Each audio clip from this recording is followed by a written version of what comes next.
మనం దేవుని క్రియలు చేస్తున్నాం, నేను ఖచ్చితంగా పరలోకానికి వెళ్ళిపోతాను, నేను ఇది చేశాను అది చేశానని చెప్పి మన గురించి ఒక అవగాహన ఉంటుంది కదండి.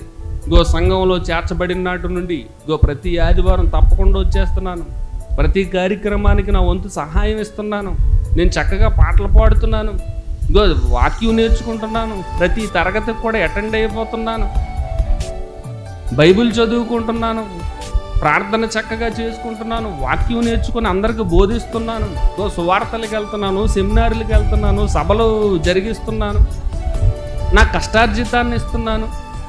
ఇవన్నీ నీతి క్రియలు, ఇవన్నీ దైవ సంబంధమైన క్రియలు. కానీ అవి చేసేటప్పుడు మన మనస్సు, మన యొక్క ఉద్దేశాలు వాక్యానుసారంగా ఉంటే పర్వాలేదు.